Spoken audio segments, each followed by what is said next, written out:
제가 사실 외부 활동 이런 걸로는 사실 이게 처음이거든요. 아, 감사합니다. 네, 그래서 너무 영광이고요. 저도 영광입니다. 저는 이제 6년 차로 이제 올해 영상 편집이랑 이제 종편 감독으로 이제 일을 하고 있고요.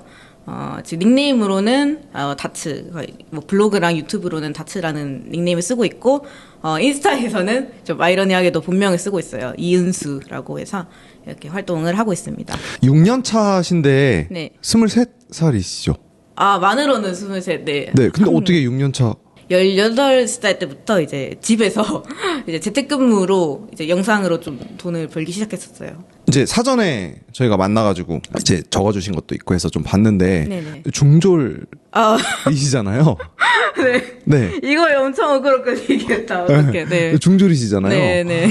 사실 요즘 세상에 중졸이 많이 없거든요. 네. 네. 고졸은 많잖아요. 고졸은 많죠. 고졸이라고 네. 했을 때 그게 고졸이구나 그냥 이렇게 넘어가면 되는데 네네. 중졸은 이제 흔하지가 않아서. 네. 엄밀히 말하면 전 고등학교까지 다녔는데 이제 고등학교 3학년 이제 2월 이제 그 올라가기 딱 직전에 그 2월 있잖아요. 이제 3월에 이제 애들 올라가서 이제 새학기 시작하고 이제 2월에 이제 양감 좀 방학 겸 종업식 막 그런 기간이 있잖아요. 이제 그때 제가 자퇴서를 내고 이제 자퇴를 했어요. 원래 그런 예중이나 뭐 예고나 되게 이런 걸 좀 추천을 받을 정도로 그런 미술 같은 걸 되게 좋아했어요. 그런 집안 사정이 미술을 그런 전폭적으로 지원해 줄 수 있는 그런 좀 넉넉한 형편은 아니었어요.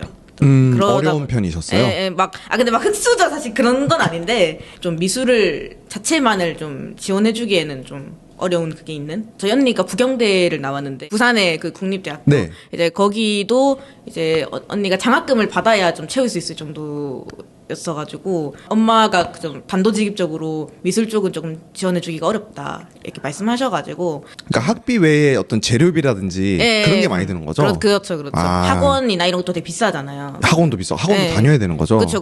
입시학원도 이제 고1부터 사실 계속 쭉 다녀야 되는 거다 보니까. 그렇구나. 실기고도 있고. 학원을 안 다니면 미대 진학하기가 좀 어려워요? 저는 입시 안 하고 간 애들은 못 봤어요. 저는.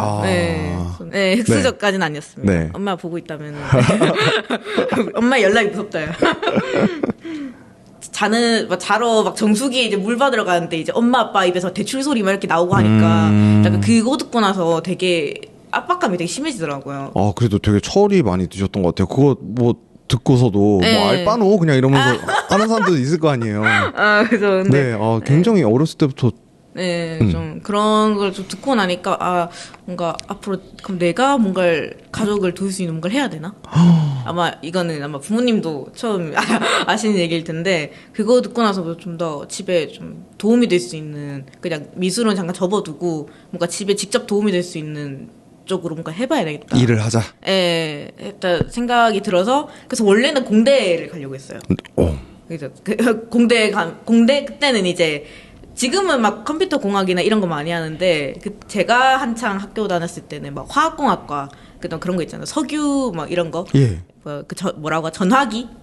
그게 막 돈 많이 번다 해서 원래 그쪽으로 그냥 가려고 했거든요. 그러니까 미술을 심지어 다 버리셨던 거네요. 그때 생각으로는. 네, 그런 생각으로 버리고. 그냥 바로 제일 내가 집에 도움을 줄 수 있고 큰 돈을 벌 수 있는 분야가 뭘까? 그게 뭐 화학이나 아무튼 이과 쪽일 것 같다. 그래서 공대를 가자. 네, 제 아버지도 엔지니어시고 이러시니까 그런 쪽으로라도 뭐 어떻게든 막 되지 않을까? 막 수학은 못해도 막 그런 커뮤니티 공부 관련 커뮤니티 가보니까 막 문과인데 공대에 교차 지원한 애들도 있다고 하니까 근데 어떻게든 해볼 수 있지 않을까 하고 이제 했는데 근데 그 마음을 먹고 학교를 가기 시작하니까 근데 그때부터 학교 생활이 너무 지옥 같은 거예요. 그렇죠. 하고 싶은 게 아니라 환경에 맞춰가지고 본인 욕심도 버리고 바꾼 거잖아요. 생각은 기특했지만. 그렇죠. 저도 사실 그때 당시에는 왜 그런 생각을 했는지는 잘 모르겠는데 지금 생각하면 그 나이에 감당할 수 없는 스트레스였을 것 같거든요. 그랬던 것 같아요. 뭔가 집안에 내가 뭔가를 해야 된다. 약간 그런 게 약간 지금 생각하면 스스로가 너무 가엾은 좀 그런 생각인데 아무튼 그런 지금 생각하면 좀 대견하다고도 말해주고 싶고. 네, 저도요.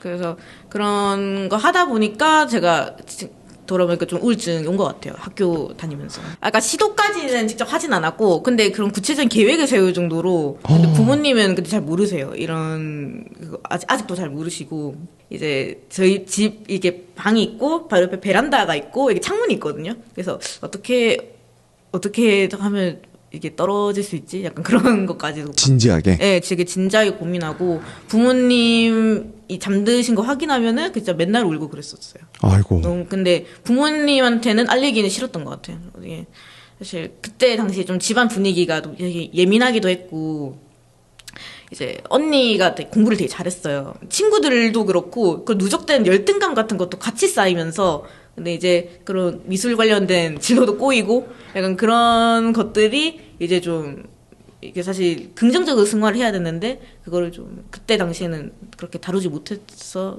좀 우울증이 오지 않았나. 그래서 그걸 못 버티고 학교를 그만두신 거예요? 네, 그때 진짜, 그날 아직도 생각이 나는데, 네. 그날에 진짜 그 넥타이를 이제 학교 이제 교복 넥타이를 매는데 진짜 그날 가면은 진짜 그날 죽을 것 같은 거예요. 진짜 그 시도를 할 것 같은 거예요. 그런 시도를.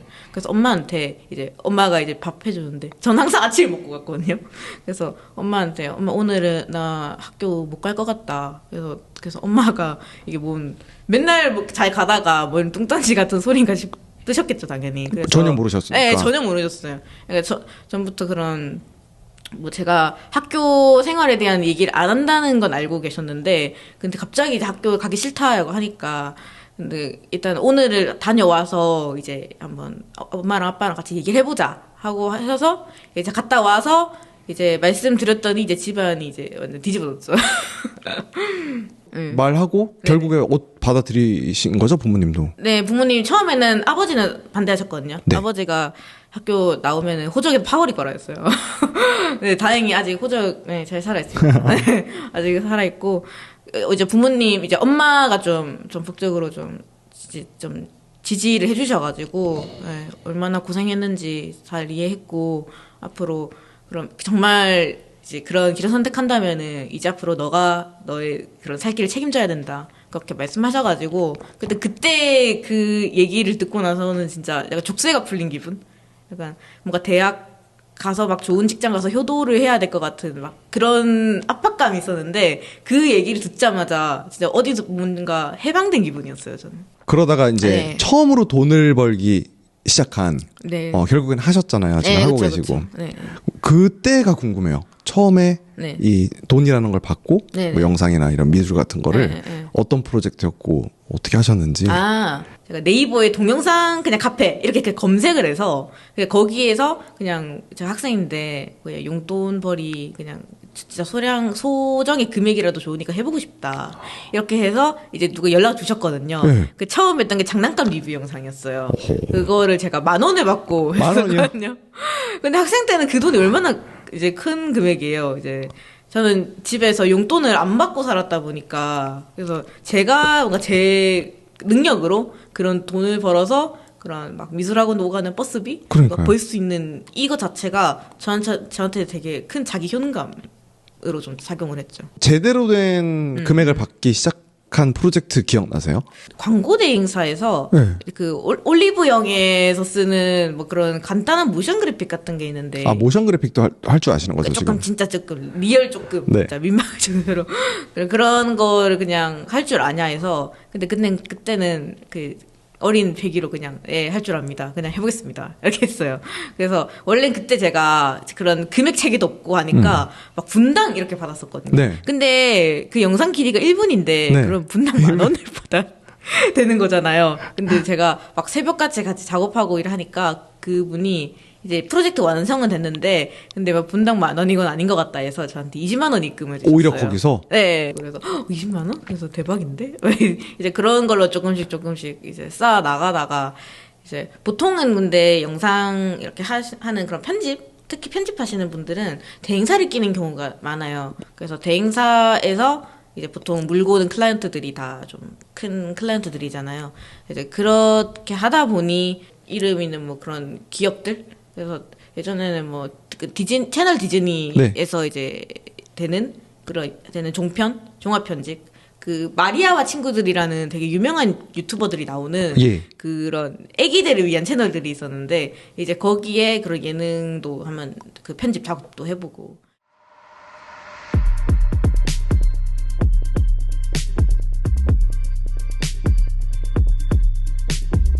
지병이 있다고 좀 알려주셔가지고. 네, 맞습니다. 이게 어떤 건지, 그리고 일을 하실 때 네네. 어떤 영향이 좀 있고. 네네. 크게 나누면은 이제 좀 신체적인 질병이 있고 좀 정신적이라고 해야 되나? 그런 질병이 있는데 일단 변이현 협심증이라는 이제 심장 질환이 있어요. 근데 언제부터? 최종 판정 받은 거는 한 9월에 받았고요. 올해요? 네네, 올해 9월에. 근데 이제 그런 증상이 나타나기 시작한 건 올해 6월부터였어요. 뭐 주차장, 이제 막 출근길인데, 이제 막 주차장에, 근데 딱 키를 누르는 순간부터 여기 명치가 너무 아픈 거예요. 이거 숨을 쉬기가 너무 힘들어가지고, 그래서 이제 그때는 이제 막 이제 이리고 뭐고 일단은 병원에 가봐야겠다 이제 싶어서 이제 병원으로 달려가서 심장내과 검사를 받았는데 야, 이거는 우리가 다룰 수 있는 스케일이 아니니까 빨리 크면 가봐라 해서 이제 이대서울병원에서도 이제 그런 검사 정밀 검사 이제 막 받고 근데 막 대학병원도 근데 막 금방 해주는 게 아니잖아요. 그쵸. 이제 좀 오래 걸리다 보니까 그래서 이대서울병원도 다니고 서울대학교 병원도 다니고. 근데 이대서울병원은 거기서는 정밀검사 문제가 없다고 해가지고 그래서 거기서 일단 1차 멘붕 와서 이미 근데 증상이 너무 심하니까 서울대학교 병원에서 이제 나머지 진료를 받았는데 근데 이제 입원해서 조영술도 하고 그런 혈관 조영술. 조영술 하셨어요? 네, 했어요. 여기 허벅지 뚫었습니다. 예. 네, 하고 이제 9월에 이제 그때 한번 왜 딱 진료 가니까 변연심증 맞다고 판정 받았어요. 네. 사실 심장 부분 관해서는 요즘은 괜찮아졌는데 근데 제가 이제 그런 치료를 받는 과정에서 이게 병이 빨리 안 잡히니까 이게 마지막으로 생각한 게 이게 뭔가 가슴 통증이나 이런 게 정신적인 문제일 수도 있겠다. 좀 그런 스트레스 문제일 수도 있겠다 싶어가지고 그때 제가 정신과를 갔어요. 이제 갔는데 이제 거기서 이제 진료 받으니까 그런 공황 발작 중에서 불안이나 강박이 일반 사람들이 감당할 수준이 아니라고 하더라고요. 저보고. 그래서 왜 지금 왔냐고 하셔가지고 그래서 그런 것들이 좀 겹치다 보니 그래서 오히려 얘기를 들으면서 좀 더 무섭다라고 생각이 든 이유가 네네. 저는 다치님이 지금 불안이나 강박이 있으시다 그걸 못 느끼겠어요. 아 지금요? 예, 그래서 네. 혼자만 앓고 있으면서 티를 많이 안 내는 그런 쪽인 거예요, 이게? 아무래도 좀 보이지 않는 데에서 좀 앓는 좀 그게 좀 많죠. 그래서 요즘은 좀 막 그러고 싶어서 그런 건 아닌데 뭐 본의 아니게 얘가 키코머리가 돼서 막 사람들 너무 많은 곳을 좀 피해 다니고 일부러. 그러니까 예전에는 조금 참을 만한 정도도 있었는데 근데 한 저번 주 기점부터 너무 안 좋아서 이게 증상이 한번 있으니까 이게 아예 작업이 안 되더라고요. 그냥 노트북 하고 있다가 증상이 오면은 그냥 이렇게 널브러져서 누워 있어요. 그러니까 증상이 너무 안 좋아서 지금은 좀 뭐 약 좀 더 챙겨 먹으면서 개선은 되고 있는데. 이쪽 정신 쪽 약도 드시는 거예요? 네, 같이 먹고 있습니다. 그럼 지금 몇 종류 드시는 거죠? 지금 아마 최소 근데 하루에 합치면은 하루에 최소 7알 정도 먹는 것 같아요. 매일. 네, 근데 이제 그런 비상시에 주는 약도 있는데 예. 그런 거 이제 최대 포함하면은 뭐 좀 긴급할 때 포함하면 한 10알 정도 하루에. 지금 23이신데 네. 굉장히 그쵸? 네, 왜냐면 동료 이제 또래들이 네. 잘 이렇게까지 약을 먹거나 하진 않으니까 그거에 대해서 뭐 좀 억울하다? 왜 나만 이렇게 병원 다니면 왜냐면 병원비도 사실 맞아요. 많이 나왔죠. 네, 뭐 한두 번도 아니고 정기적으로 가야 되고 약값도 맞아요. 하루 7, 8알 하지만 뭐 보험 되겠지만 네. 쌓이면은 또 엄청나게 크거든요. 맞아요. 이런 거에 대한 좀 억울함. 하루에 막 몇 알씩 사실 아침마다 저 기분 이상하거든요. 그러니까 이게 하루에 이렇게 몇 개 챙겨서 뜯어서 먹잖아요. 이게 손에 이렇게 있으면은 손도 작은데 작잖아요. 손도 작은데 이렇게 한가득 있으면은 기분이 좀 이상해요. 약간 막 조커가 하루에 9알씩 먹는다고 하는데 밤에 진짜 거의 매일매일 운 것 같아요. 너무 힘들어가지고 이게 나한테 왜 이런 일이 생겼는지도 모르겠고 근데 이게 근데 그럼에도 그냥 결국 어쨌든 내가 계속 가져가야 되는 거면은 근데 이것 때문에 사실 모든 걸 포기할 수는 없잖아요. 그렇죠. 지금까지 쌓아놓은 것도 있고 사실 내가 이런 최근에 그것 때문에 좀 힘들긴 했거든요. 뭔가 병자 프레임이 씌워진 것 같아서 그러니까 내가 이런 병을 앓고 있다는 이유로 나는 뭐 이런 것까지 못할 거야, 이런 못할 거야 그런 원래는 기존에 그런 꿈꿔왔던 뭔가 되게 큰 그림 같은 게 있었는데 근데 내가 이런 뭔가 병을 앓고 있으니까 내가 이런 것까지는 내 몸 때문에 못할 거야라는 그런 스스로의 그런 정신적인 프레임 이 가치는 전 개인적으로 이게 좀 제일 힘들었어요.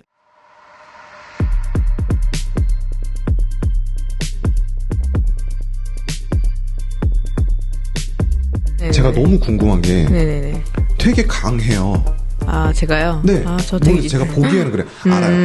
아까도 말씀하셨지만 혼자 울 때도 많고, 혼자 슬퍼할 때도 많고, 네네. 다 알겠는데, 그래도 최소한 제가 봤을 때는 되게 그래도 다 버티고 있고, 다 하나하나 해결해 나가고 이겨내고 있고, 그리고 지금 보기에도 일단 밝아요. 아, 그리고 감사합니다. 유머가 있잖아요. 다행이다. 네. 저는 유머가 있는 사람이 강인하다고 생각을 하는데, 결론은 되게 강인하다. 왜 이렇게 강인하게 된 것 같으세요? 아무래도 혼자 뭔가를 할 일이 되게 많았거든요. 그러니까 뭔가 할 때마다 뭔가 부모님이 들으면은 좀 약간 마음이 아프실 수도 있는데 제가 처음에 이제 이제 올라와서 사실 생활을 했을 때가 완전 제가 혼자 자취를 했던 건 아니었고 처음에 하우스메이트로 시작을 했어요. 이제 그 고양시에 지금은 이제 막 좀 떨어지는 그냥 사이지만은 막 하우스메이트로 그냥 아무것도 모르고 그냥 이제 올라와서 이제 남들이랑 이제 교류하는 방법도 잘 모르고 이제 뭐 학교에서 사실 친구랑 이제 아예 사회생활에서의 이런 그런 사람들과 관계 맺는 건 조금 다른 부분이 있잖아요. 그렇죠. 예, 이제 거기서부터 시작해서 막 막 압구정에 있는 막 뭐 몇 명이 살지 막 10명이 사는 쉐어하우스도 살아보고 한 방에 10명이 있어요? 그냥 집에 그냥 네. 막 그런 쉐어하우스 살아보고 막 그런 뭐랄까 내가 움직이지 않으면 아무도 도와주지 않는 약간 와. 그런 환경에 계속 노출이 되어 있다 보니까 그게 굳어진 것 같아요. 이게 내가 아니면은 나를 구원할 사람이 없다라는 거를 이게 뼈저리게 느끼고 나니까 이제 그때부터는 좀 뭔가 항상 누군가한테 뭔가 기대는 걸 찾기보다는 일단 내가 먼저 혼자서 일어설 수 있는 방법, 좀 회복 탄력성을 기를 수 있는 방법, 좀 그런 쪽으로 좀 생각을 이렇게 많이 튼 것 같아요. 그러니까 제가 항상 요즘 진짜 많이 느끼는 게 일은 잘할지언정 그러니까 그런 사람들과의 관계나 뭔가 나를 챙기는 것. 그러니까 저는 항상 제가 진짜 워커홀릭 이제 소리를 들을 정도로 그래 보여요. 주말에도 뭐 이제 막 그 사이드 프로젝트나 뭐 하고 싶은 거 뭐 하러 돌아다니고 제발 너는 언제 쉬냐 약간 그런 말도 진짜 많이 듣거든요. 근데 그걸 하다 보니까 뭔가 나를 진짜 챙기는 방법에 대해서는 전혀 몰랐던 것 같아요. 그래서 이번에 사실 이렇게 지병을 앓고 쉬면서 뭔가 나를 돌아보는 그런 시간을 되게 많이 가졌는데 내가 내 삶에서 이렇게 긴 휴식 기간을 가진 적이 있었나? 그러니까 나를 이렇게 돌아볼 시간이 있었나? 그거를 되게 많이 생각을 해봤거든요. 그 돌아보니까 한 번도 없는 거예요. 그러니까 제가 항상 쉬면 되게 불안하고, 그러니까 내가 오늘 사실 하루쯤은 사실 쉬어도 되잖아요. 하루쯤 그냥 뭐 침대에서 그냥 보고 싶은 유튜브 보고 그냥 뭐 보고 싶은 거 뭐 영화도 보고 그냥 놀러 다닐 수도 있는 건데 근데 스스로를 너무 절벽 끝까지 이렇게 밀어 넣으면서 그렇게 살았던 거 아닌가? 그런 생각이 들어서 뭐 그때부터는 좀 깨닫고 나서부터는 스스로 조금 여유가 생긴 것 같아요. 오히려 저는 이런 지병이 사실 되게 스스로 증상이 찾아올 때마다 괴롭기도 하고 그러니까 저는 뭐 신은 믿진 않지만 저는 뭐 기본적으로 무신론자인데 그러니까 왜 이런 나한테 왜 이런 시련이 있을까 뭐 그런 생각이 들면서도 오히려 이걸 터닝 포인트로 삼아서 지금 이 상황에서 이 계기로 내가 지금 할 수 있는 게 뭐지? 그러니까 그런 말도 있잖아요. 뭐 이제 신이 레몬을 줬으면은 그걸로 뭐 레모네이드라도 만들어라 뭐 그런 거 있잖아요. 그러니까 어쨌든 내가 가진 것들에서 좀 최대한 활용할 수 있는 거. 지금 뭐 정신적이든 뭐 내가 지금 가진 능력이든 최대한 활용할 수 있는 방법을 좀 찾기 위해 쓰는 것 같아요. 그러니까 그게 궁금한 거예요. 지금도 말씀하신 네. 그 말이 네네. 한 칭찬인데 네. 50살 같아요. 칭찬이에요. 그래, 나는 인생 2회차냐 물어봅니다. 네. 그럼 어떻게 만약에 좀 이런 식으로 좀 못하고 있는 사람이 어려움을 겪고 있는 사람이 있다면 네. 어떻게 하면 이렇게 될 수 있을까? 아, 어떻게 하면? 네. 어떻게 하면 이렇게 될 수 있을까? 아, 저도 제가 이런 상태를 사실 뭔가 꿈꿔서 이렇게 도달했다라기보다는 약간 환경이 저를 그렇게 만들어준 것 같은데, 어쨌든 뭐든지 혼자 알고, 뭔가 혼자 창피나 이렇게 개쪽을 당하면서 뭔가 그런 쌓인 경험들이 있잖아요. 그러니까 그런 경험들에서 좀 최대한 내가 배울 수 있는 게 뭐지? 저는 회고 같은 걸 많이 하거든요. 제가 블로그를 한 3년, 영상 블로그는 3년을 하고, 제가 블로그 자체는 막 2013년, 4년? 막 이때부터 막 글 쓰는 거 시작을 했어요. 거기 노션에도 있지만, 제가 아이돌을 진짜 좋아해요. 그래서 막 에이핑크, 막 뮤비 캡처본, 막 이런 거 쓰면서 그런 걸 막 글 쓰는 거 시작을 했는데, 이제 그러면서 막 비공개 글로 내가 나에 대한 생각이나 그런 걸 글로 쓰는 걸 정리를 되게 많이 했거든요. 이제 그렇게 글을 쓰다 보면은 역시 글쓰기구나. 네, 내가 기가 막히네 진짜. 그런 감정에 대한 정리라거나 내가 왜 그렇게 했지? 그런 것들.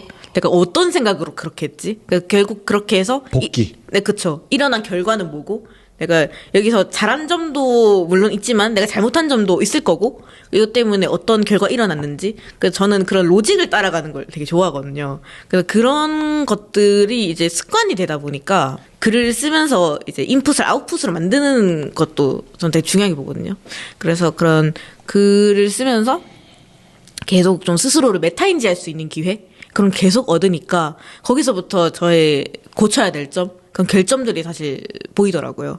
그래서 그런 거를 내가 다음에는 이렇게 해봐야겠다. 다음엔 어떻게 개선을 해야 될지 그런 방향이라거나 그런 방법이라거나 그런 계속 개선을 하다 보니까 좀 어느 정도는 좀 스스로 회복 탄력성을 좀 얻을 수 있지 않았나 싶어요. 그러면은 글쓰기 말고도 있어요? 글쓰기 말고 저는 개인적으로는 좀 심리? 예. 그러니까 꼭 남에 대한 심리 말고, 요즘 그런 심리 관련 그런 에세이 많잖아요. 그래서 저는 그냥 심리 관련한 것들은 좀 이렇게 적극적으로 관심을 갖고 좀 찾아보시는 걸 좀 추천드리는 편이에요. 그러니까 이유는요? 내가 지금 왜 이렇게 느끼고 있는지, 그런 감정 상태나, 그리고 내가 남에 비해서 내가 남에 대해서 너무 막 예민하게 느끼고 있는 거 아닌지. 그러니까 전 그런 거에 항상 관심이 많아요. 그러니까 제가 어떤 현상? 왜 이렇게 되지? 그런 거에 대해 관심이 많거든요. 근데 이게 과학이나 수학 그런 현상 말고도 심리적인 거에 대해 관심이 많아요. 내가 이런 말을 하면 이 사람은 왜 이렇게 반응하지? 그런 거 있잖아요. 그것도 그렇고 이 사람이 나한테 이렇게 얘기하면은 나는 왜 이렇게 받아들이지? 그런 현상들에 관심이 많다 보니까 그래서 그때부터 막 심리 관련해서 막 책도 찾아보고 읽어보고 그런 막 유튜브에 그런 막 강연하는 것들도 이제 찾아보고 하다 보니까 결국은 심리가 내 그런 생각이나 내 그런 상태를 결정을 짓더라고요. 그래서 저는 그런 심리 상담이나 굳이 정신과까지는 아니어도 내가 누군지, 내가 어디에 뛰어나고 어디에 결점이 있는지 약간 나에 대해서 알아보는 시간? 아까 말씀하셨던 그런 고립 있잖아요. 그러니까 다른 사람과의 시간을 보내는 것도 물론 좋지만은 이제 스스로에 대해서 이제 진짜 알아보는 시간 가는 걸 전 너무 추천드립니다. 네. 어떠한 부정적인 현상 네. 또는 문제가 발생됐을 때 네. 본인한테서 원인을 찾으시는 편이에요? 아니면은 아까 얘기했던 환경 또는 운적인 측면에서의 그 원인을 찾는 편이에요? 만약에 비중이 있다면 상황에 따라 다를 수도 있겠지만 조금 더 어느 쪽을 조금 더 원인을 찾는 편인지. 저는 일단 1차적으로 제 탓입니다. 일단 1차적으로는 이게 거의 비율로 따지면은 한 8대2, 지금은 한 8대2 정도 되는 것 같아요. 이게 그러니까 너무 사실 기존에는 이런 치료를 받기 전에는 그냥 무조건 제 탓했어요. 그러니까 제가 자존감이 되게 낮은 사람이었거든요. 그러니까 지금도 높다고는 생각은 안 하는데 그런 나한테서 1차적으로 문제를 찾지 않고 남 탓만 하니까 이게 감정적으로는 시원하거든요. 근데 이게 나한테서 개선이 없는 거예요. 그러니까 분명히 사실 그런 어떤 뭐 누군가랑 싸우거나 네. 뭐 어떤 그런 사이가 나빠진다거나 사실 싸우기도 하세요? 뭐 이런 쌈박질은 아니고 네. 그러니까 물론 뭐 싸운 적도 있어요? 뭐 많죠. 안 뭐. 싸우실 것 같아요. 뭐 그런 감정이나 어쨌든 뭐 사소한 오해들 때문에 사실 이렇게 사람들 사이가 막 멀어지거나 그렇기도 하잖아요. 사실 그런 거에서 이게 기본적으로 이게 남 탓을 하면 저는 좀 기분이 안 좋더라고요. 뭔가 나한테서도 분명 잘못한 점이 있는데 뭔가 그런 거는 외면하고 그냥 남한테 그냥 책임을 전가하는 느낌? 지금은 사실 그 밸런스를 못 잡아서 저는 그 병이 좀 끼치는 영향이 너무 본인 탓만 하니까. 그러니까 막 저는 뭐 남이 사실 실수해도 내가 좀 이런 탓이다 약간 그런 측면도 있었거든요. 그렇죠. 제가 그 성장에 대한 그 결핍이 너무 심했어서. 성장하고 싶다. 네, 그런 이게 아까 말씀드렸지만 환경이 그렇게 만든 건데, 뭐 그런 학력이나 무슨 뭐 그런 서울에서 혼자 올라오거나, 그러니까 사실 서울에 혼자 올라와서 이제 막 뭐 영상 프리미어 이제 막 다룰 줄 아는 이 쪼매난 여자애를 누가 써주겠어요. 그러니까 사실 객관적으로 보면 그렇잖아요. 네, 그럴 수 있죠. 그러면 거기서 오는 그런 결핍이나 열등감 이런 게 너무 심하니까 여기서부터 그런 성장하고 싶다는 게 좀 그게 원동력이 돼서 사실 여기까지 좀 온 거라고 저는 생각을 하거든요.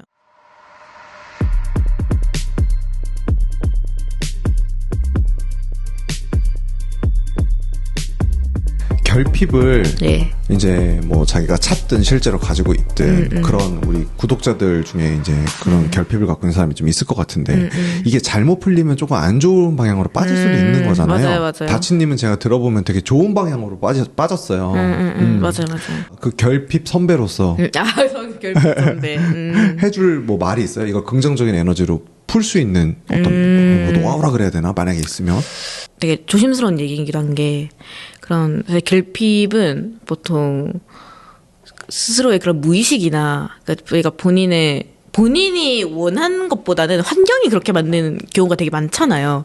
그래서 그 프레임을 벗어나는 게 되게 쉽지가 않다는 걸 너무 잘 알고 있고, 그래서 되게 사실 조심스럽지만은 저는 옆에서 누군가 할 수 있다라고 말해주는 그런 진짜 한 명이라도 있는 게 진짜 너무 필요한 것 같아요. 그러니까 그런 사람이 있었어요? 네, 저는 있었어요. 그러니까 저 완전 서울 이제 처음 올라와가지고 이제 그때 알게 된 그 남자 두 분이 계신데 저보다 한 4-5살 차이 정도 되는 분이에요. 근데 이제 너무 친구처럼 지내는 되게 친한 분들이고, 이제 그분들끼리 이제 막 농담 따먹기도 많이 하지만은 항상 뭐 제가 뭐 힘들어할 때마다 그런 뭐 할 수 있다, 뭐 그런 지금 상황 다 지나간다, 뭐 그런 되게 인간적인 조언들 되게 많이 해주셨어요. 그래서 그런 분들, 저는 그때 이제 서울에 갓 올라오니까 친구가 없잖아요. 근데 그런 분들이 그냥 옆에서 그냥 진짜 여기서 포기할까 싶다가도 그분들이 아니다, 조금만 더 그냥 할 수 있다. 그러니까 옆에서 그 한마디만 해주는 그런 사람만 있어도 다시 일어설 수 있는 그 큰 힘이 되거든요. 근데 그런 결핍을 부정적으로 쓰는 분들은 옆에서 그런 말을 해줄 수 있는 사람이 없어요. 그래서 저는 그게 너무 개인적으로 좀 안타까워요. 그게 안 좋은 결과로 이어지는 분들이 그런 말을 해줄 수 있는 사람 진짜 딱 한 명? 한마디만 있어도 이게 되게 큰 힘이 되거든요, 진짜. 그게 참 아쉬운 것 같아요. 제가 되게 F 인간이어서 내가 그런 감정이나 그런 거에도 되게 공감, 뭐 이런 거를 좀 많이 하는 편인데, 그러니까 그런 아무도 뭔가 도와줄 수 없는 환경에 이렇게 있는 사람들한테 좀 되게 힘이 되고 싶어서 사실 SNS 시작한 것도 있어요. 네, 근데 결핍이 근데 너무 이제 심해서 좀 이제 신체화 증상이 나타나시는 분들은 저는 SNS보다는 일단 좀 심리적인 치료를 받는 걸 좀 먼저 병원. 네, 병원부터. 그러니까 몸이 아프면은 병원에 가는데 생각보다 이런 마음이나 이런 게 아프면은 이게 그냥 내가 나약한가? 그런 것 때문에 안 가시는 분들이 너무 많은데 네. 저는 그런 현상은 저는 굉장히 좋진 않다고 생각해요. 그러니까요. 좀 마음도 같이 잘 돌봐주셨으면 좋겠어요. 저는 개인적으로 특히 영상 하시는 분들이 되게 그런 그러니까 영상을 떠나서 그런 기획이나 창작하시는 분들이 되게 그런 센서티브한 분들이 많잖아요. 네, 그런 감정적 예민하시죠. 네, 그냥. 맞아요. 저도 많이 예민하거든요. 그런 것들이 그래서 신경 쓰이는 것도 많고 약간 뭐 그걸 걱정하거나 좀 남들보다 좀 그런 감정을 캐치하는 거에 민감도가 높다 해야 되나? 네. 그래서 빨리 지치고 네. 이제 막 좀 알게 모르게 상처 입는 경우도 사실 많고 한데 그걸 계속 다시 담아두기보다는 좀 어디에 좀 쏟아낼 수 있는 곳 그걸 좀 잘 승화할 수 있는 곳 전 그런 용도로도 사실 SNS 추천하거든요. 야, 내가 일하면서 사실 클라이언트 욕을 할 수는 없지만 내가 일하면서 어떤 감정을 느꼈고 내가 왜 그랬는지 전 그런 것들도 막 쓰거든요. 꼭 글쓰기나 그런 짧은 글이라도 좋으니까 내 마음이 어떤지 내 생각이 어떤지 그 정리해보는 거 그 과정에서 분명히 깨닫는 게 있어요. 이게 어쨌든 글 많이 써보셔서도 아시겠지만 결국 글이라는 게 내가 이렇게 떠도는 것들을 하나의 이런 걸 정리를 하는 거잖아요. 그 정리를 하면서 되게 명료해지는 게 있어요. 그 과정에서 이제 메타인지 하는 거죠.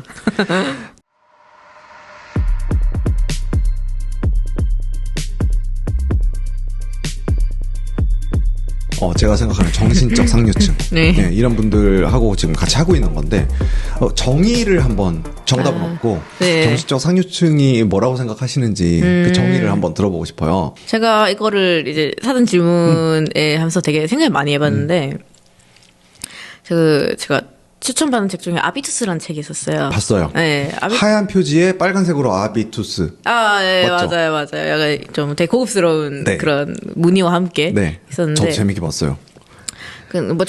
사실 다는 읽어보지는 못했지만은, 자본 중에 이제 거의 한 6, 7자까지 이제 자본이 있다, 이렇게 얘기를 하잖아요. 근데 이제 아무래도 지금 사회가 좀 살기 힘들고 좀 팍팍하다 보니까 경제적 자본에 너무 쏠려 있는 것 같다는 생각을 많이 하거든요, 저는.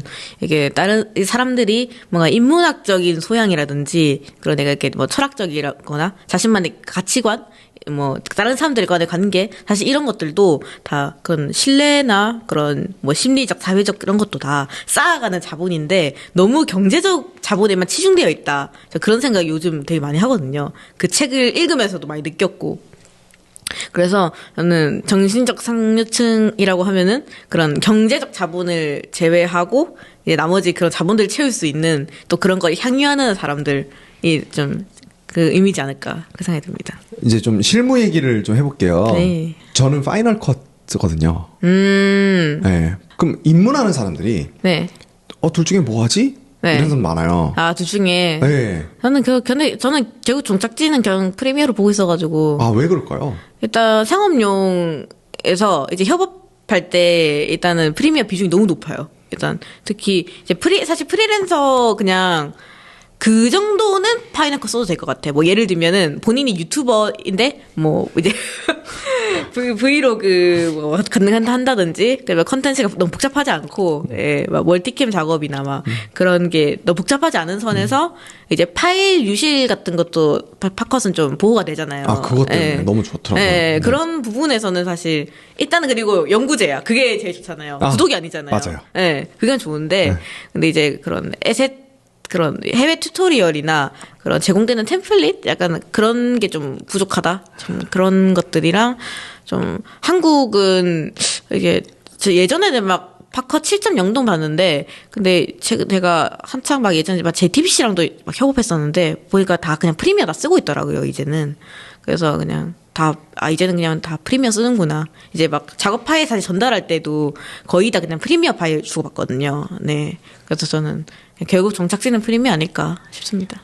이 동의가 되는 게 사람들이 키노트 쓰면 이쁘다 좋다 하는데 그거 협업이 전혀 안 되고 키노트를 누가 갖고 있어. 네, 맞아요. 그러니까 결국에 파워포인트 쓰고 있잖아요, 그쵸, 사람들이. 그쵸. 네, 지금 그 말씀이랑 좀 비슷한 것 같아요. 그럼 이거 외에 일단 프리미어 선택해 주셨고 네. 혹시 업무할 때 좀 좋아하시는 도구? 제가 갖고 오긴 했는데 저는 예전부터 파나소닉을 쓰고 있어요. 네, 진짜 거의 네. 요거 담기죠? 잘 잠기나요? 오토포커스가 좀 딸린다는 얘기가 있어서 제가 취향이 조금 매니아층에 좀 속하는 편이거든요. 네. 그래서 카메라도 사실 예전에는 소니 이런 것도 많이 썼는데 그냥 개인적으로 쓸 때는 그냥 파나소닉 좋아합니다. 루믹스. 네, 원래 GH5 시리즈부터 썼는데 근데 이제 거의 파나소닉은 사실 그 오토포커스는 거의 그냥 버리고 간다고. 아, 그래요? 예, 그 정도로 안 좋았는데, 근데 좀 최근에 좀 여러 시리즈 나오면서 많이 개선이 됐어요. 뭐 위상차, 콘트라스트, 이런 거, 좀 그냥 어려운 말인데, 그냥 생략하고, 그냥 이미지 해상도를 위해서 우리는 오토포커스를 포기할 거야. 라고 했는데, 근데 이게 시류가, 이게 무시할 수가 없잖아요, 사람들이. 그래서 이제 오토포커스가 많이 좀 좋아졌더라고요. 근데 저는 한창 제가 사업할 때 이제 렌트를 계속 할 수는 없으니까 렌트가 그냥 돈이잖아요. 근데 이제 풀프레임 카메라 중에 제일 싼데 일단 가성비가 좋아야 돼. 그런 것 중에 이제 고르다가 이제 S5를 좀 선택을 했죠. 사진도 찍고. 지금도 제일 좋아하시는 카메라예요? 네, 지금도 제일 좋아합니다. 그럼 카메라 나 이제 좀 슬슬 찍어보고 싶다. 네. 뭐 전문가들이야 본인의 취향이 있겠지만 우리 구독자들 거의 다 초보분들이 많으니까 좀 제일 추천하는 모델명? 모델명? 네. 일단 파나소닉 쓰지 마세요. 일단 이거 100% 중고행이야. 100%. 진짜. 진짜요? 이게 매뉴얼 포커스가 수동으로 하는 게 조금 숙련도가 조금 필요한 영역이라서 얘가 하다가 막 놓치는 경우도 막 있고 그러거든요. 그래서 그런 건 그냥 하지 마시고 그냥 저는 초반은 그냥 소니 추천드립니다. 소니 모델명까지 추천해 주실 수 있어요? 근데 이게 예산 따라 좀 다른데? 그죠. 예산 네. 따라서 싼 거는 이거부터.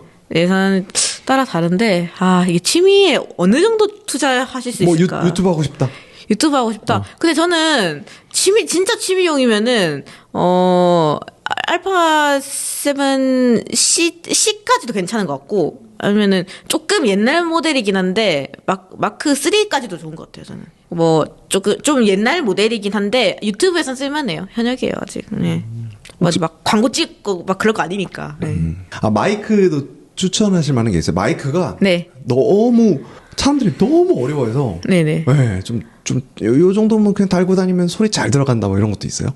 마이크 사실 이렇게 팟캐스트 할 게 아니고 거의 다 그냥 혼자 얘기하는 거잖아요, 그죠? 저는 소니 TX660 클립. 예, 여기, 이게 제일 대중적이고 제일 쓰기 편해요. 맞습니다. 핀 마이크는 다들 실수하시는 게 뭐냐면은 약간 이렇게 카메라 이렇게 단자 열어보면은 뭐 편집을 해주실지 모르겠지만 이렇게 열어보면은 이게 항상 단자가 두 개가 있는데 이게 마이크에 꽂는 게 아니라 자꾸 헤드셋에 꼽으세요. 이제 이러면은 이제 진짜 대형 사고 나는 거거든요. 이러면은 그냥 카메라에 아무 소리도 녹음이 안 되는 거예요. 그러면 이제 대형 사고니까. 진짜 소름 돋아요 지금.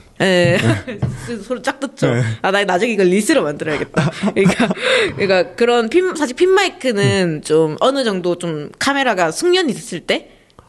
소니 그런 거 있잖아요. D21 이런 시리즈들 이게 되게 70만 원짜리. 되게 유명하지만 좀 카메라 이런 다루는데 익숙하지 않으신 분들은 좀 핀 마이크보다는 그런 레코더 그냥 이렇게 자켓에 이렇게 그냥 딱 끼우고 그냥 이렇게 맞춰가지고 그냥 요즘 프리미어 보면은 그런 음파 맞춰주는 싱크로나이즈도 있잖아요. 레코더 잘 쓰다가 핀 마이크 혹은 이런 거에 한번 맞들리니까 못 쓰겠는 거예요. 이건 음질은 진짜 벗어날 수가 없지. 음질도 이게 물론 그냥 생으로 아이폰으로 녹음하는 것보다 훨씬 좋긴 한데 이쪽으로 또 한번 오면은 못 가겠어요. 클립으로. 큰일 났다.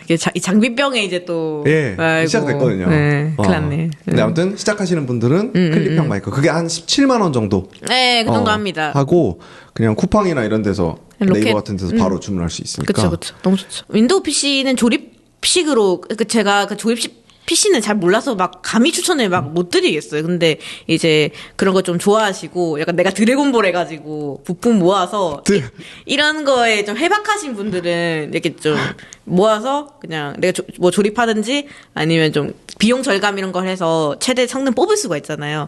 근데 그게 아닌 분들은 저는 요즘 맥북 너무 잘 나와가지고 그냥 너무 추천드리고 싶어요. 키보드 마우스는?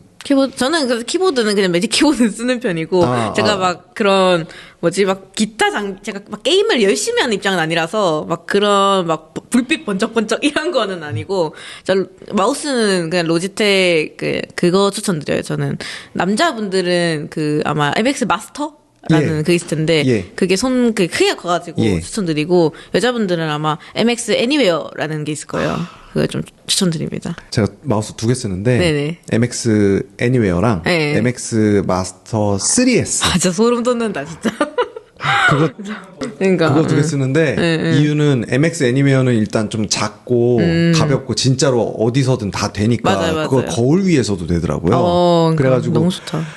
이제 어디 아무튼 돌아다닐 때 갖고 다니기도 편하고 아무 데서나 할 수 있어서 그걸로 하고 사무실에 딱 놓고 쓰는 게 약간 좀 큰 3S. 네. 저도 그리고 키보드는 네네. 그냥 맥이랑 로지텍이랑 그냥 제 느낌의 호환이 그러니까 그 호환이라는 게 키 호환이죠. 네. 키 호환이 그렇게 매끄럽게 안 되는 것 같아서 저는 저도 그냥 매직 키보드. 매직 키보드. 예. 네, 짱입니다 그게. 되게 안심하고 계속 쓰겠습니다.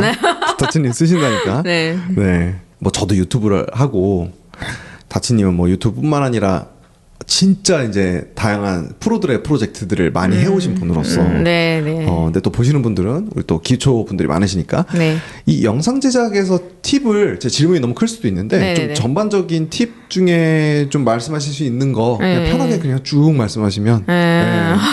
그냥 거의 그냥 꿀통을 그냥 꿀통. 다 그냥 이렇게 하는 것 같네요. 그러니까 제가 항상 그 엊그제 네트워킹에도 그렇고 제가 좀 꾸준히 말씀드리는 게 있는데 내가 지금 이 작업을 왜 하고 있는지 저는 너무 중요하다 생각하거든요.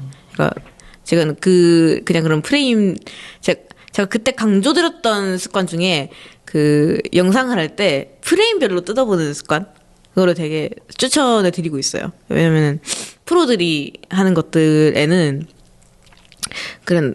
그냥 아무 이유 없이 한 건 하나도 없거든요. 그러니까 모든 게 다 의도가 다 들어가 있고 다 이유가 있는데 그래서 이거를 왜 넣었을까? 그래서 그 사람들한테 이게 느껴지는 그 감정 어쨌든 광고도 뭐 이걸 소구하게 하든지 뭔가 감정을 일으켜서 뭔가 액션을 취하게 만드는 게 목적이잖아요, 결국은. 그래서 그런 모든 요소들이 다 어쨌든 다 의도가 있다는 말이잖아요. 그래서 이게 왜 들어갔는지 프레임별로 다 뜯어보는 거를 저는 추천드립니다. 이게 사수가 없이 성장하는 분들한테 가장 추천드렸던 꿀팁이고 저도 쓰고 있습니다.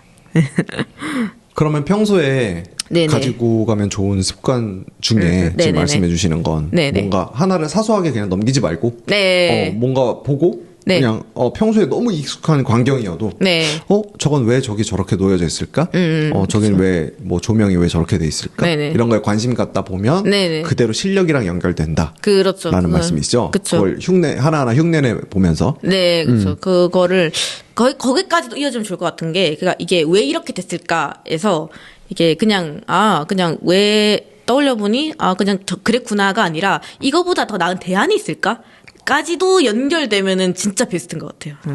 그냥 불만만 제기하는 거는 진짜 그냥 솔직히 징징이밖에 안 되거든요. 그렇죠. 근데 징징이 아니라 진짜 이제 일잘러가 되려면은 내가 여기에 대해서 어떤 뭐 불만이나 어떤 그런 불편을 느끼고 있는지, 그래서 이걸 어떻게 효율적으로 해결할 수 있는지 좀 그런 것들을 내가 제시할 줄 알아야 된다는 게 저는 좀 키포인트인 것 같아요. 역시 다츠님처럼 일 잘하는 사람들의 어떤 공통점인 것 같아요. 이제 기획서, 저도 늘 기획서 쓸 때, 네. 프레젠테이션 만들 때 네네. 굉장히 신경 쓰는 게 네네. 어떤 팩트에서 끝나지 않고 이제 so what을 계속 붙이면서 더 이상 이게 so what을 붙이다 보면 이게 인수분해가 되지 않습니까? 뭐 이제 그쵸. 솔루션으로 빠지기도 하고 그게 더 인수분해가 안 될 때까지 방금 말씀하신 맞아요, 그 맞아요. 소앗을 계속 붙이다 보면 그게 결국 어떤 그 기획서라는 결과물의 완성품이 되는 거고 그게 좋은 평가를 받는다고 생각을 해요. 예, 영상 쪽에서도 역시 같은 원칙 원리를 가지고 네. 그렇게 하고 계신다는 걸 듣고 네. 너무 더 안심이 되고 네. 더 제가 믿었던 것들에 대한 더 확신이 더 쓰고 네, 그래서 영광입니다. 굉장히 좋았습니다. 그냥 현상적인 거에 대해서 그냥 쓱 넘기는, 사실 뇌 자체가 원래 에너지 소모하기 싫어하잖아요. 그러다 보니까 그냥 봐도 그냥 넘겨버리고 그냥 그렇구나 보통 그렇게 넘겨버리는데, 근데 이제 그런 특히 메모나 그런 인사이트를 수집하기 좋아하는 사람들은 사소한 것도 놓치지 않고 뭔가 변화가 있으면은 왜 그렇지? 하고 일단 기록해놔. 근데 왜 그럴까에 대해서 당장 봤을 때 그거에 대한 답이 떠오르지 않을 수도 있잖아요. 그래도 일단은 뭐 찍어 놓든지 뭐 핸드폰을 메모를 해 놓든지 일단 기록해 놓고, 근데 나중에 봤을 때 내 시야나 그릇이 넓어졌을 때 그게 해결되는 경우도 있더라고요. 맞습니다. 네. 그런 습관들이 저는 되게 사소하지만 너무 중요하다. 그런 게 어떻게 보면 모방의 시작이기도 한데 네네. 모방을 뭐 좋지 않은 방법 아니야? 이렇게 오해하는 사람도 있는데 근데 사실 인간이 그냥 모방하는 동물이잖아요. 아, 그쵸. 애기가 네. 태어나서 이렇게 어른이 되고 할 때까지 다 모방으로서 그쵸. 엄마의 표정을 보고 배우고 엄마가 하는 언어를 배우고 엄마가 하는 제스처들이나 손동작 이런 것들을 배우고 모방으로서 다 커나가는 건데 네네네. 크리에이티브를 오해하는 사람들이 모방을 하면 어떻게 무조건 새로운 걸 창작해야지 뭐 이렇게 간혹 오해하는 분들이 있는 것 같은데 아, 네. 저는 사실 새로운 거 창조할 수 없다고 생각하거든요. 네, 그래서 네. 이건 뭐 저뿐만 아니라 뭐 다침대 동의를 뭐 해주시는지 모르겠지만 전 동의합니다. 네. 김정은 교수라는 사람이 만든 말 중에 이제 에디톨로지라는 말이 있는데 네네네. 결국에 이제 에디팅으로 다 결과물 크리에이티브 만드는 거다. 그 예를 들면 세상에 이제 어떤 놓여져 있는 것들이 한 만 개가 있다고 쳐봐요. 그러면 뭐 3번과 9번과 뭐 8,200번을 조합해서 뭔가 나오는 것들. 이런 게 신제품이고 물건이고 새로운 문화고 창조고 이렇게 얘기를 하는데 일을 하면 할수록 저도 처음에는 되게 남들이 전혀 안 하던 거 새로운 걸 막 창조. 근데 그거는 이제 저도 무신론자긴 한데 그냥 비유적으로 말하자면 신만 할 수 있는 일. 그쵸.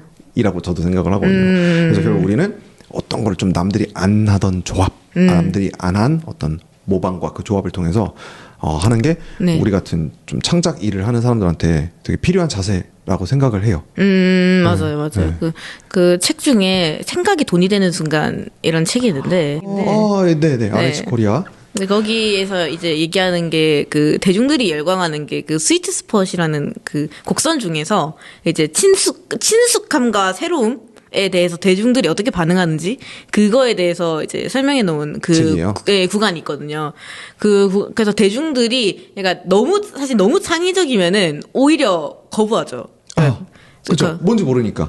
이해를 못하니까. 그렇죠. 가장 개인적인, 가장 창의적이다 이런 말도 있잖아요. 그러니까 사람들이 이해를 못하는 영역은 그냥 아예 그냥 밀어내 버리는데, 근데 적당한 친숙함에 이제 조금의 신선함, 새로움만 더하면은 대중들이 일단 이건 친숙한데 뭔가 되게 새롭다 이렇게 느끼면서 이제 거기에 열광한다는 거죠. 물론 그것도 뭐 되게 많은 시도가 필요하고 컨텐츠적으로도 그런 기획이나 뭐 그런 제작에 이렇게 많은 주사위를 던져봐야 되지만은 대중들에게 어떻게 다가가야 되는지 컨텐츠가 그런 쪽에 좀 관심 있으신 분들은 읽으시면 되게 도움 많이 될 거예요. 그래서 이게 네네. 제 서점에 대해서 제가 가지는 하나의 불만이긴 한데 교보문고, 영풍문고에게 고합니다. 전한다. 너희들에게 말한다. 어떤 거요? 네.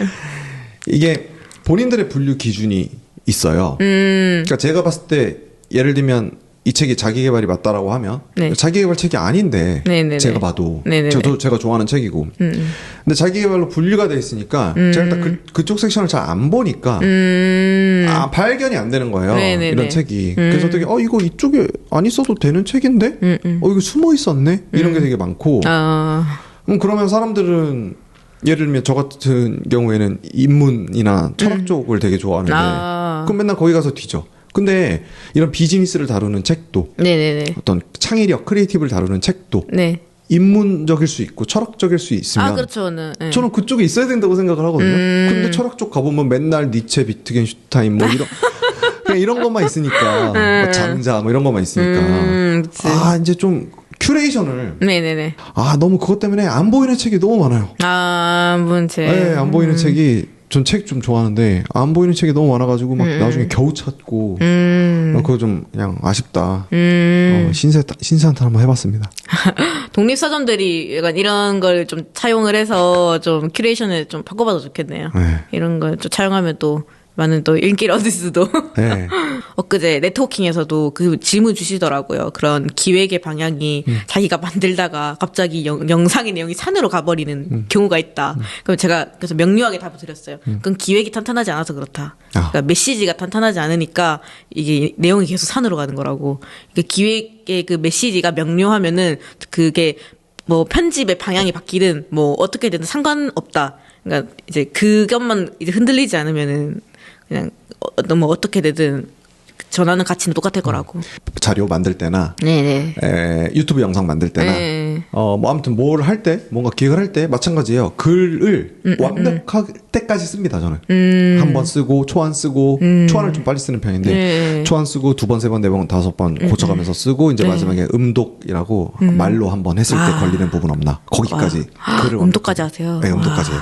왜냐면 눈으로 보고 괜찮은데 음독하면은 걸리는 데가 있는데 그러다 보면 그 단어 하나 때문에 네. 그 표현 하나 때문에 발표 전체가 다 꼬이고 영상도 뭔가 부드럽게 안 넘어가고 이런 게 있어갖고 와 이거 너무 좋은 습관이다. 음독. 네, 음독까지 꼭 해요. 음독까지 꼭 하고 네네. 그 다음에 이거 진짜 매끄럽다. 또 더 고칠 거 없다. 이러면은 뭐 단어 대체할 거 없나 이런 것만 좀 보다가 이제 본 작업 PPT나 네. 영상이나 이런 거 넘어가는데 그게 있으면 말씀하신 원 슬라이드, 원 메시지가 일단 명확하게 나온 글이기 때문에 네네네. 이걸 작업을 하다 산으로 갈 일이 사실 있을 수가 없죠. 그렇죠. 예. 그래서 아마 그분도 글부터 먼저 좀 완벽하게 안 쓰시고 네. 성급히 시작을 하신 게 아닌가? 그런 생각도 맞아요. 드네요. 맞아요. 맞아요. 이거는 기획하시는 그 유튜브 뭐 영상, 사실 영상 말고도 뭐 그런 기획할 일 많잖아요. 네. 인스타도 뭐 그런 컨텐츠, 모든 컨텐츠가 다 어쨌든 기획이 다 포함돼야 되는 영역이잖아요. 그렇죠. 그래서 너무 중요한 것 같아요. 네. 그런 명료한 메시지가 있는가의 네. 유무가. 제가 좀 성격 자체가 좀 그래요. 그 똥인지 된장인지 굳이 찍어 먹어보는 성격이거든요. 그래서 옆에서 그거 똥인데 해도 알바노 그냥 내가 먹어본다. 약간 저는 진짜 그런 편인데 그래서 뭐 사실 대인 것도 많고 하지만은 근데 저는 그게 하나하나가 지금 제 삶의 구성 요소라고 생각을 하거든요. 우리 지금 그거 영상 좀 만들 때 팁에 대해서 이야기를 하고 있었고 네네. 2개 정도 팁이 나왔고 네. 혹시 또 있어요? 또? 있을까요? 이거 덮으면 이거 강의로 가야 되는데 이거. 하나 풀어주시죠.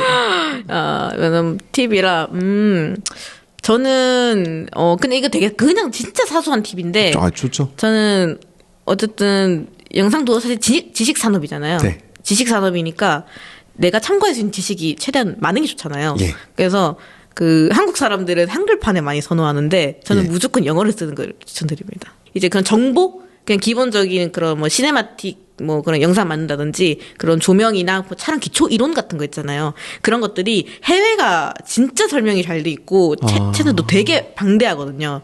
한국은 그런 전문적인 걸 다루는 뭐 그런 뭐 매거진이나 사실 이런 게 많이 없는데 해외는 제가 그것만 다루는 그냥 플랫폼도 되게 많고 그런 단독 사이트들 이런 것들도 요즘은 시대가 너무 좋으니까 그냥 구글 번역기 돌려서 그 내용만 대충 알아볼 수도 있잖아요. 그러니까 그런 것들 보면은 한국이랑 진짜 비교가 안 되는 정보량과 퀄리티거든요. 그래서 저는 한국의 바다에서만 헤엄치지 마시고 좀 이제 태평양, 대서양, 인도양 여러 나라 저는 영어판 쓰시면서 영어 문법에 또 익숙해지고 그런 쪽에 정보를 구글링하는 습관 드리는 걸 꼭 추천드립니다. 세 개만 해도 저는 진짜 사수보다 앞서갈 수 있는 속도라고 생각하거든요. 진짜.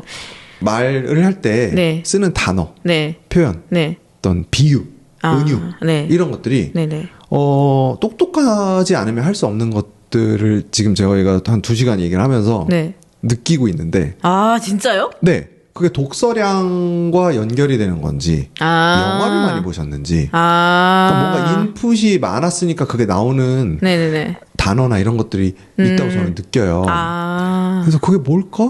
네네. 독서를 많이 했나? 뭐예요? 너무 영광인데요. 진짜. 피디님도 그렇게 느끼셨나요? 진짜. 그러니까 저는 그냥 제 수준의 그거 그런 사람이 글을 잘 쓰는 거예요. 그런가요? 자, 글도 잘 쓰시고 오늘도 느끼고. 감사합니다. 좀 기본적으로 저는 너무 어려운 영어보다는 저는 어쨌든 사람들이 읽어야 되는 글이나 뭐 그런 거 지금 대화를 할 때도 지금 사실 저희 초면이잖아요. 그러니까 얼굴 이제 대면을 하는 건 초면이니까 이제 한 번 이해를 시켜드려야 되잖아요. 그래서 그러다 보니까 이 사람을 이 맥락에서 이해시키기 위해서는 어떤 단어를 써야 되는지 어떤 비유를 써야 되는지 그거를 제가 뇌에서 굉장히 필터링을 사실 많이 거쳐서 지금 말을 하고 있는 거거든요. 저도 뭐 아무 말 할 때가 되게 많은데 지금은 좀 말을 좀 골라서 하고 있지만은 기본적으로는 저는 이걸 듣는 사람들은 어떻게 생각할까? 이해할까? 이게 첫 번째인 것 같아요. 아무래도 제가 제 물건을 팔아보는 사람이다 보니까 저도 또 무조건 고객, 내 상품을 뭐 서비스든 내 상품을 사준 사람이 이제 1순위니까 이 사람의 입장에서는 뭐가 필요할까? 이 사람은 뭘 이해하고 싶은 걸까? 그런 거를 가장 첫 번째로 두거든요. 클라이언트를 두고 네. 일을 하는 사람이었고 네. 지금도 그러고 있고 네, 그렇죠. 그러다 보니 네. 눈치가 생기고 사회적 눈치. 네. 네. 그 눈치가 결국 네. 내 언어 선택 말하는 방식이 네. 프랩이라고 해서 그거 제 책상에 꽂혀 있는. 예, 그렇게 말씀하시는 것도 되게 신기하고요. 오. 예, 그게 계속 신기해가지고 진짜? 그래서 지금 원인을 찾아보고 있는 중인데 클라이언트를 두고 일을 하니 일단 눈치가 생겼다. 아까 그리고 요 전에는 이제 많이 깨져봤을 때 혼났을 네. 때 이럴 때 이제 그냥 기분 나빠 기분 더럽네 이제 이러고 끝난 게 아니라 내가 왜 혼났지 이런 거에 대한 원인을 분석하고 글을 네. 쓰고 분석해놓고 다음에 하지 말아야지 이런 식으로 가다가 요런 기본적인 애티튜드 이게 제일 중요하다고 생각하는데 네. 이게 있었고 네. 두 번째 환경 자체 네. 그 클라이언트가 있고 그러니까 네. 누구 눈치를 좀 봐야 되는 저도 마찬가지예요. 저 늘 클라이언트가 있어요. 그쵸. 네. 네. 그래서 뭔지 알거든요. 네. 또 있을까요? 제가 지금은 무신론자지만은 예전에 성경을 읽었거든요. 어릴 때부터. 독서로. 예, 그래서 성경을 좀 읽었는데, 좀 그때 좀 그런, 그러니까 문해력? 독해력? 이런 걸 좀 어린 시절부터 좀 키워놨던 게 좀 많이 도움이 된 것 같아요. 글을 못 써서 어려운 책 말고, 네. 글은 잘 쓰여졌는데, 네네네. 이제 어려운 책들이 있잖아요. 네. 그럼에도 불구하고, 네, 그거는 이유는 네, 나한테 네. 있는 거죠. 내가 그 어휘를 몰라서 그쵸. 이해를 못하고 있다든지 네, 네. 아니면 내가 정말 문해력, 독해력이 딸려서라든지 그래서 어려운 책을 사전 찾아가면서 좀 정독을 하는 한 몇 권 하다 보면 예를 들면 저한테는 그 존재가 성경이셨지만 네. 저는 비평집인데 문학 비평집 네, 비평. 저걸 거의 세상에서 제일 어려운 책이라고 생각을 해요. 네. 조금 여유가 있을 때 정독하면서 독파를 하면 네. 되게 많이 올라가는 것 같아요. 맞아요. 독해력, 진짜. 문해력이. 그래서 성경이 그런 차원에서 들렸거든요. 맞아요. 나이가 어린 친구들이 읽기에. 네, 근데 맞아요. 중학교 뭐 이때 읽으신 거라고 하신 거죠? 진짜 거의 초등학교 때. 그러니까요. 네. 초등학생이 읽기에 그 쉬운 책이 아니잖아요. 맞아요. 저 그거 하고, 그 어려운 책에 나온 그 단어 같은 거를, 그러니까 이게 그냥 이런 뜻이겠지가 아니라, 이게 사전적으로 어떤 의미를 갖는지, 그런 거를 이제, 저 사전 찾아봐서 막 읽어보고, 제가 옛날에 되게 특이한 취미가 있었는데, 저희 아버지 폰에 그 영어 사전이 탑재가 돼 있었어요. 이게 그 폴더거든요. 근데 제가 그걸로 사전 의미 찾아보는 거 엄청 좋아했어요. 이게 처음에는 막 어감 좋은 막 영어 이런 걸로 막 하다가 그때까지 제가 영어를 잘 못했는데 근데 이게 이런 단어에는 이런 뜻도 있네? 약간 그렇게 하면서 영어 사전 찾아보는 게 너무 재밌는 거예요. 그런 단어의 의미를 찾아보는 거? 그게 거기까지 연결되는 게 중요한 것 같아요. 이게 그것도 결국 왜에서 출발하는 거잖아요. 이 내용에서 왜 이 단어를 썼지? 그러니까 그 단어가 주는 의미가 있잖아요. 그러니까 굳이 많은 그 단어 중에서도 그 단어를 선택한 이유가 있을 거고 저자가 그래서 그거를 그런 연결해서 의미를 이해해야 좀 그런 생각의 밀도가 좀 쌓이는 것 같아요. 제가 제일 많이 들어가고 제일 상위에 있는 네. 그 노션 란 중에 하나가 네네네. 제목이 언어의 확장은 세계관의 확장 이렇게 써져 있어요. 그죠. 지금 말씀하신 거에 이제 한마디 정리인데 이게 제목이고 이거 여기 구독자분들께 보여드릴게요. 이 말 자체는 이제 비트겐슈타인이라는 철학자가 한 말 중에 하나를 그냥 따왔고 그거 너무 좋다. 여긴 뭘 하는 데냐면 네. 보시면 네. 정언 명령 그거의 뜻이 적혀있고요. 네. 오리엔탈리즘이 아니라 옥시덴탈리즘, 헤테로토피아. 자, 어렵네요. 네. 이런 말들이 네. 있는데 네. 제가 책을 읽으면서 모르는 말들을 사전을 찾아놓고 적어놓은 거예요. 네, 이걸 옛날에 왜 영어 단어 공부하듯이 하거든요. 네. 이걸 제일 열심히 하는 이유는 네. 이게 진짜 많이 도움이 돼서. 진짜 도움이 많이 돼요. 네. 맞아. 장난 아닌 것 같아요. 이거. 맞아요.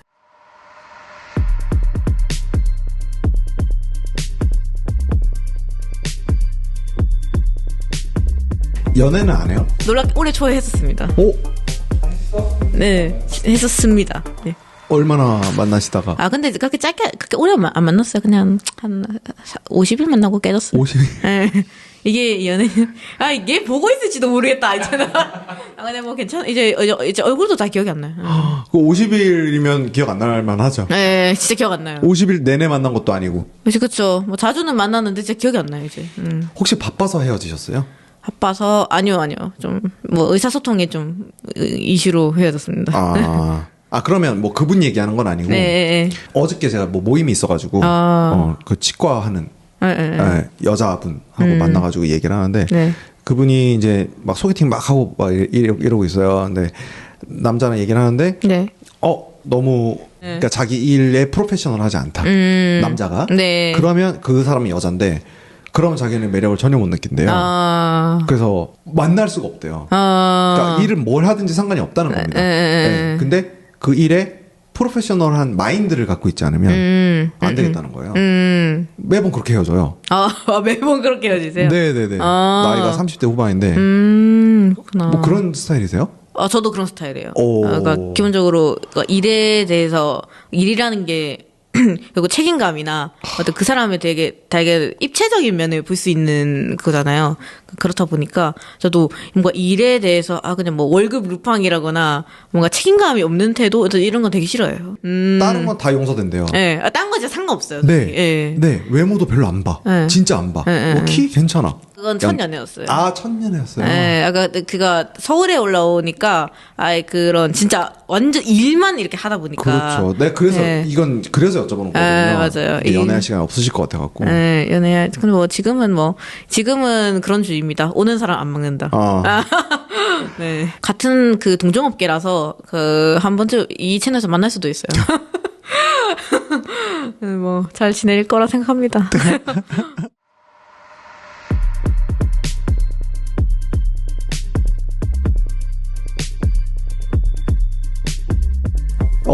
지금 기억나는 이 책 참 좋다 라고 생각되시는 책 있어요? 인생 바꿔준 책 사실 이런 거는 사실 없어요.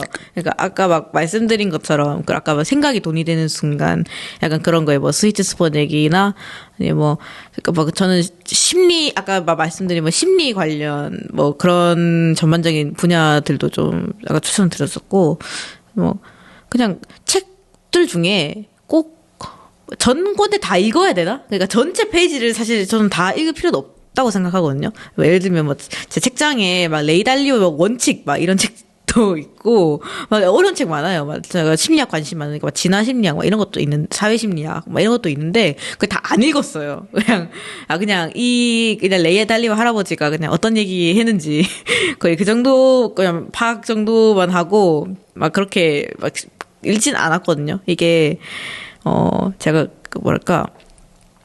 자기계발서 중에서 영감받은 건 전 세이노의 가르침이 그냥 제일 좋았던 것 같고. 예.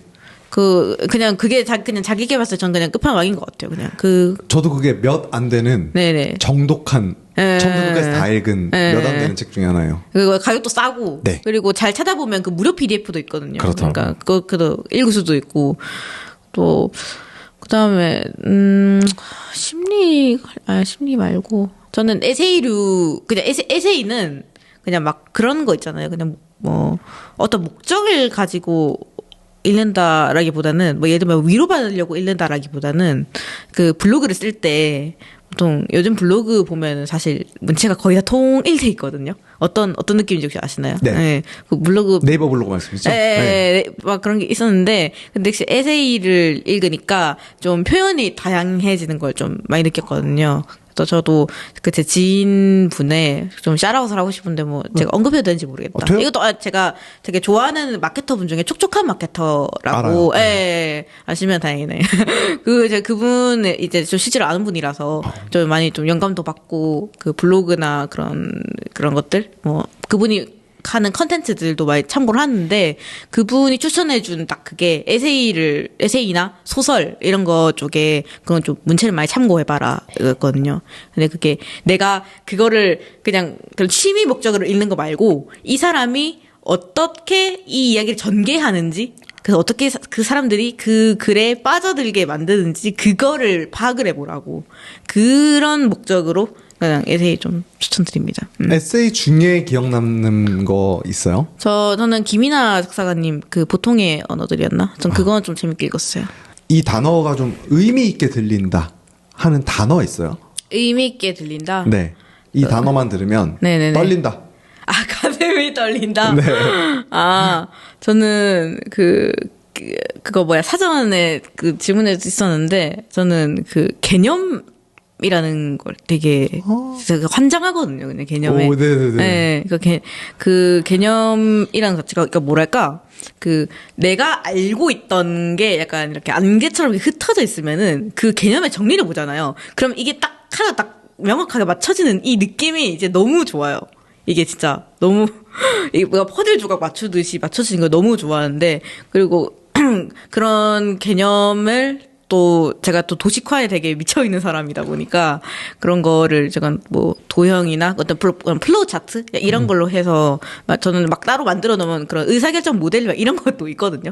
어떨 때 이렇게 결정하고 어떨 때 저렇게 결정하고 좀 체크리스트 만들어 놓은 것도 있어요. 저희가 그런 식으로 되게 약간 어떤 앞에서 쭉 설명드렸지만 그런 현상 왜 약간 이런 거 있다 보니까 그런 로직 그런 개념들 뭔가 그런 되게 추상적인 것들을 좀 구체적으로 뭔가 적용할 수 있는 좀 그런 것 되게 좋아하는 것 같아요.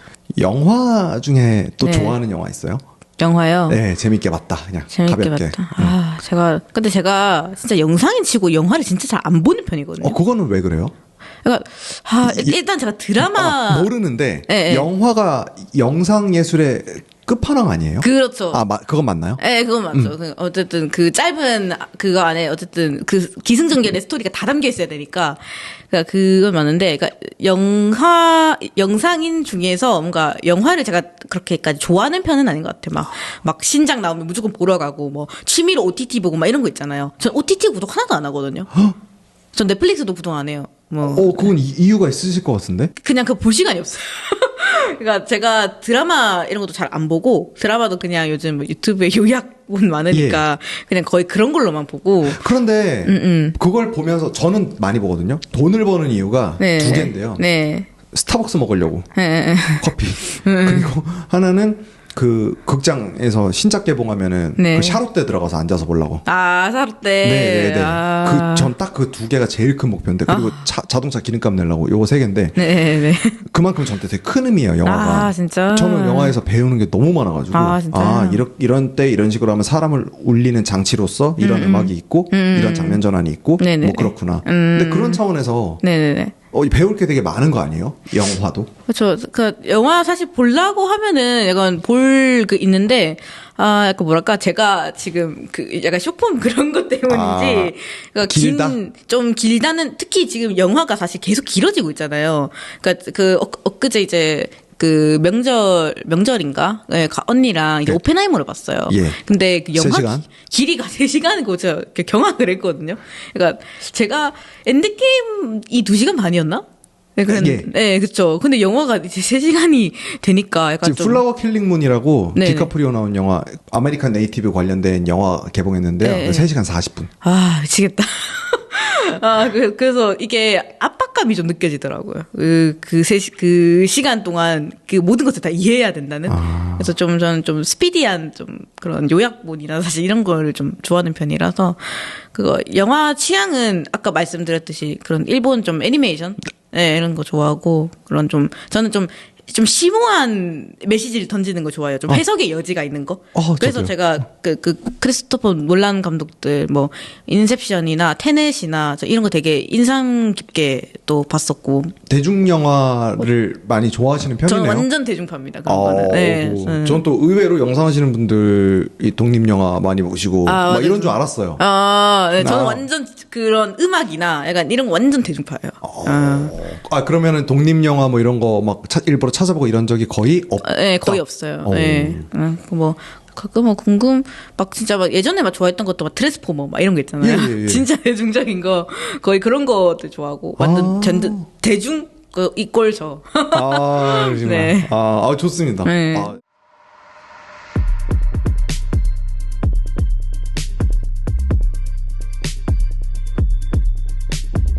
보시는 분들도 다 좀 뭔가 또 네. 들으시면서 또 뭔가 딱 머리를 맞는 깨달음도 있었으면 좋겠어요. 하려면 이제 여러분이 댓글로 질문. 그러니까 오늘 뭐 감상도 좋고 이랬는데 이런 게 더 궁금하다. 아니면 뭐 영상 하시는 분들은 뭐 이런 게 더 궁금하다. 뭐 이렇게 하면 어떻게 하면. 그러니까 질문을 더 많이 해주시면. 아, 네. 어디까지 주문하신 거예요? 나 방금 이거 엄청 돌리시는 걸 봤는데. 이제 직업병이라 이렇게 예민합니다. 우선은, 사실 제가 이게 외부 활동으로 이게 첫 출연인데, 사실 이렇게 되게 고밀도의 이런 인사이트를 나눌 수 있는 페이퍼로즈님, 또 피디님 너무 감사드리고요. 제가 최근에 사실 가장 많이 느꼈던 거는, 어쨌든 컨텐츠를 만드는 분들이 사실 대부분 많이 보시잖아요. 그죠? 근데 컨텐츠를 이렇게 만드는 게 각자의 그런 탁월함? 그 능력이 있기 때문에 또 그 분야에 되게 몰입해서 하는 것이고, 그런 컨텐츠를 뭐 본인의 유익함을 위해서도 좋지만은 또 자신이 갖고 있는 거를 좀 다른 사람을 위해서도 만들면서 본인의 좀 세상의 탁월함을 많이 알리셨으면 좋겠습니다. 요즘 제가 되게 뭐랄까 인생 명언 그걸 뭐라고 하죠? 약간 그 모토? 네, 약간 모토로 삼고 있는 거라서 예전에는 좀 가치 증명에 되게 인생에 그런 많이 썼는데 힘을 많이 썼는데 요즘에는 내가 가진 거를 어떻게 세상에 좀 많이 알릴 수 있을까? 누구를 좀 도울 수 있을까? 이런 고민을 되게 많이 하거든요. 그래서 여러분들도 컨텐츠 만드시면서 꼭 가치를 전하는 삶을 사셨으면 좋겠습니다.